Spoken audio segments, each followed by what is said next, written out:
दोस्तों, एक और यूपीपीसीएल के निजीकरण की बात चल रही है, वहीं इसका पुरजोर तरीके से विरोध भी किया गया और सरकार ने इसका फ़िलहाल निजीकरण टाल भी दिया।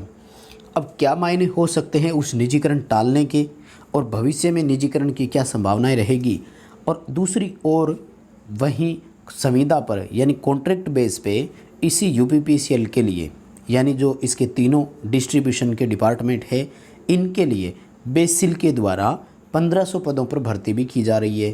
तो पूरा विश्लेषण आज अपन इस भर्ती के बारे में और यूपीपीसीएल के बारे में करने वाले हैं। वीडियो को लास्ट तक जरूर देखना। नमस्कार दोस्तों, वीके नॉलेज इलेक्ट्रिकल में आप सभी का स्वागत है।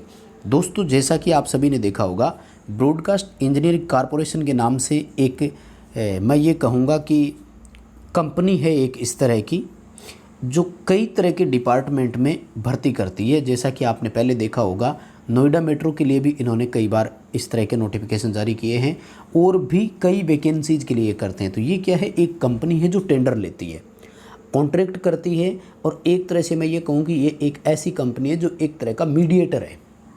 ये एक तरह का मीडिएटर है जो एक बेरोजगारों के बीच में और किसी ऑर्गेनाइजेशन यानी संगठन के बीच में एक तरह से बिचौलिए का काम करती है, और इनका कोई उद्देश्य नहीं है। जब आप ब्रॉडकास्ट इंजीनियरिंग की थ्रू 1500 पदों के लिए भर्ती कर सकते हैं, तो क्यों यूपीपीसीएल का निजीकरण हो रहा है? क्यों आप यूपीपीसीएल के लिए डायरेक्ट किसी बेरोजगार को नहीं ले सकते? आपके 1500 विद्यार्थियों की ज़रूरत है, आपको 1500 भर्ती करने की ज़रूरत है, तो आप 1500 भर्ती विद्युत सेवा आयोग यूपीपीसीएल के लिए बना हुआ है, तो उनके थ्रू कर सकते हैं आप। कोई बात नहीं, जब आपने यूपीपीसीएल टेक्नीशियन इलेक्ट्रिकल के लिए 600 सीटों के लिए विज्ञापन निकाला था, तो आप 1500 के लिए भी निकाल सकते हैं। ज़रूरी नहीं कि आपने चुनाव से पहले 4102 पदों के लिए जो भर्ती निकाली थी उसी को निकालें। जब आपको 1500 की ज़रूरत है तो एक बार 1500 के लिए भी आप कर सकते हैं। ये आप संविदा के थ्रू लेने का क्या मतलब रहता है? दोस्तों, यदि आप यूपी से बिलोंग करते हैं तो ये बिल्कुल सही समय है। अब आपको कुछ ना कुछ डिमांड और अपने तरीके से रख देनी चाहिए। दोस्तों, एक और आपने देखा कि निजीकरण का पूरे तरीके से विरोध हुआ। सरकार ने उस विरोध के कारण निजीकरण के फैसले को फ़िलहाल के लिए टाल भी दिया। हालांकि फैसले टालने के मैं दो अर्थ निकाल सकता हूँ। दोस्तों, सबसे बड़ा ये होता है, आप भी शायद इस बात को एग्री करेंगे, कि फर्स्ट टाइम कोई भी चीज़ होती है वो पूरे ज़ोर शोर से होती है और दोबारा ऐसा कभी नहीं होता है, ये आप ध्यान रखें।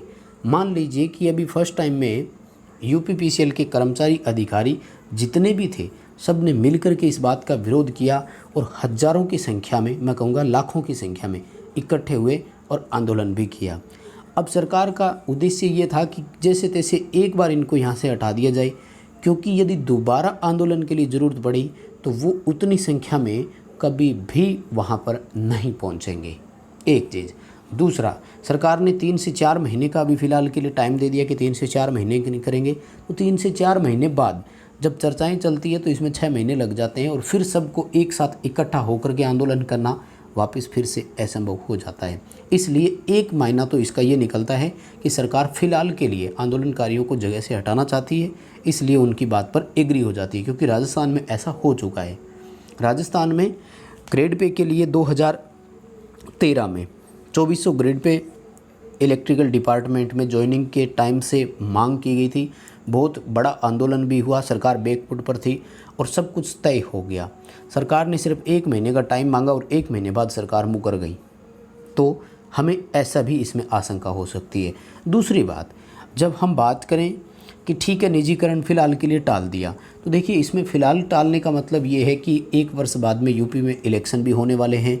तो जैसा कि आप सभी को पता है कि 1 वर्ष लगभग अब 3 महीने के बाद टाल देते हैं और उसके बाद तो फिर नहीं होता है, क्योंकि एक बार जब कोई चीज़ टाल दी जाती है तो फिर बाद में जल्दी से वो नहीं होती है, ऐसा भी अपना मानना है। तो हम फिलहाल के लिए ये कहेंगे कि निजीकरण नहीं हो रहा।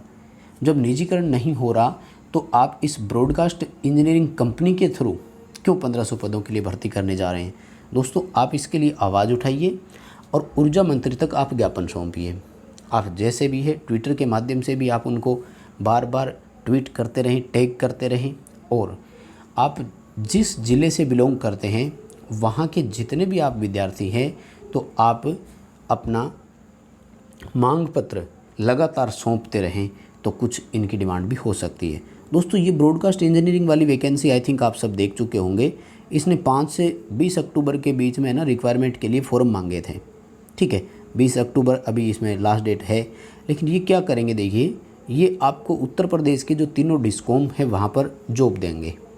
और इसके लिए भी इनका क्या फ़ैसला है कि ट्रेनिंग दी जाएगी। और सिस्टम क्या है कि first come first training completion, पहले आओ, पहले ट्रेनिंग पूरी करो और नौकरी पाओ।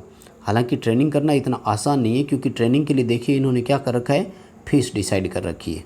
देखिए ये कह रहे हैं कि यदि आपके पास ITI का सर्टिफिकेट है, ठीक है, तो हम आपको 7 दिन की ट्रेनिंग देंगे और इसके लिए आपसे 6,000 रुपये लेंगे। और आपको इस दौरान कोई हम स्टाइपेंड यानी कोई आपको वेतन भत्ता कुछ नहीं मिलेगा, यानी 6,000 रुपये पर कैंडिडेट लेंगे। ध्यान से समझिएगा, मुझे नहीं लगता कि नौकरी दे रहे हैं कि नौकरी ले रहे हैं, एक तरह का इंस्टीट्यूट ही हो गया।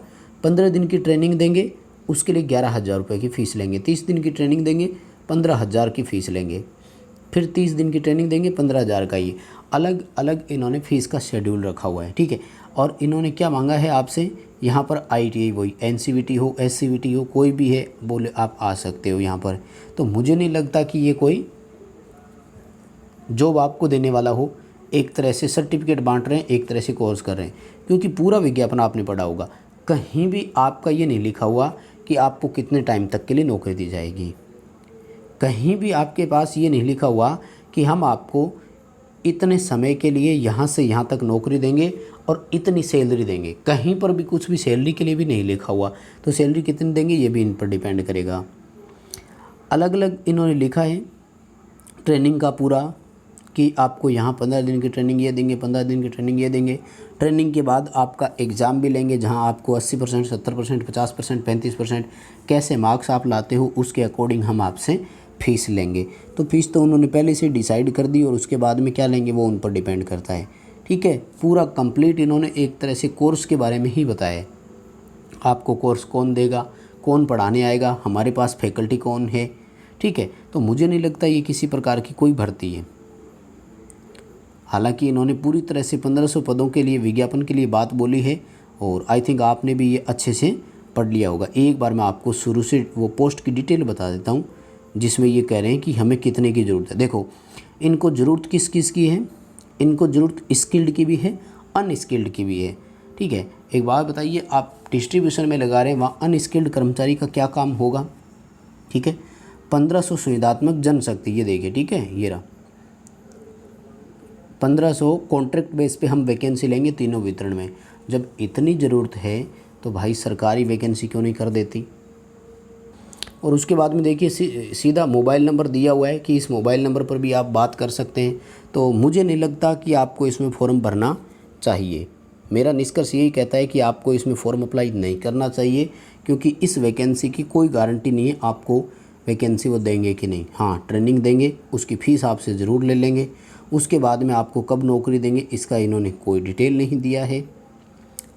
और डिमांड आप ज़रूर कीजिए, क्योंकि अगर आप यूपी से बिलोंग करते हैं तो ये अपॉर्चुनिटी है। इस समय सरकार ने आपकी बात मानी है, तो आप सरकार तक अपनी बात ज़रूर पहुंचाइए।